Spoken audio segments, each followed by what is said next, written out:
ఓ అడవిలో అందులో ఓ దుప్పి ఒకరోజు గడ్డి మేస్తూ మేస్తూ చాలా దూరం వెళ్ళింది. ఇంతలోనే వాన పడింది. పక్కనే ఉన్న గుహలోనికి వెళ్ళి తలదాచుకుంది. కాసేపటికి వర్షం తగ్గింది. ఇక బయటకు వద్దాం అనుకున్నంతలో గుహ వైపు వస్తున్న పెద్ద పులి కనబడింది. ఒక్కసారిగా దుప్పి గుండె ఆగినంత పని అయ్యింది. గుహ చీకటికి ఉండడం వల్ల తాను పెద్ద పులికి కనబడే అవకాశం లేదనే ఆలోచన రాగానే కాస్త స్థిమితం పడింది.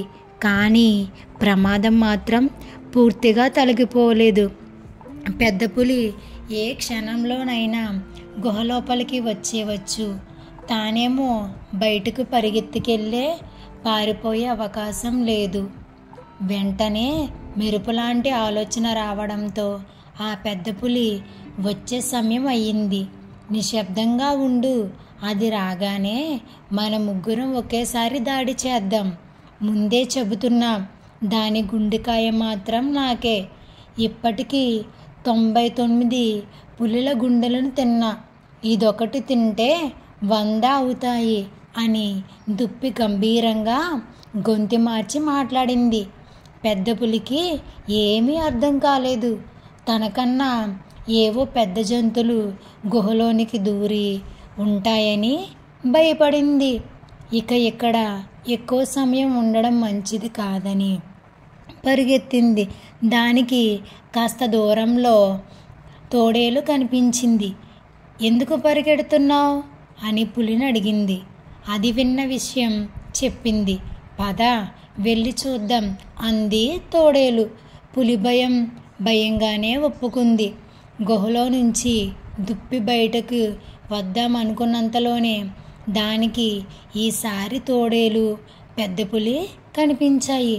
మరోసారి గొంతు మార్చి పెద్ద పులి వచ్చేలా లేదా కానీ ఈలోపు ఏదైనా తోడేలు దొరుకుతుందేమో అని వెళ్ళి చూస్తా. మీ ఇద్దరి మాత్రం ఇక్కడే ఉండండి. ఈరోజు మనం పులి తోడేలు మాంసాలతో విందు భోజనం చేసుకోవాల్సిందే అని గంభీరంగా అంది దుప్పి.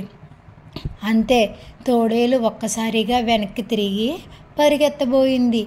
ఈ కంగారులో అది పెద్ద పులిని ఢీకొంది. ఒక్కసారిగా పులి కూడా ఉలిక్కిపడింది, కింద పడింది.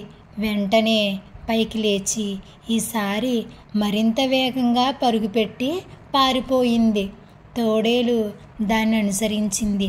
బతుకు జీవడా అనుకుంటూ దుప్పి గుహ నుంచి బయటకు వచ్చి మరో దిక్కుకి వేగంగా పరుగెత్తి తన ప్రాణాలను దక్కించుకుంది.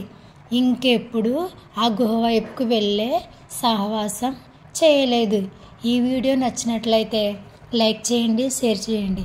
ఇలాంటి వీడియోస్ కోసం మన ఛానల్ని సబ్స్క్రైబ్ చేయండి.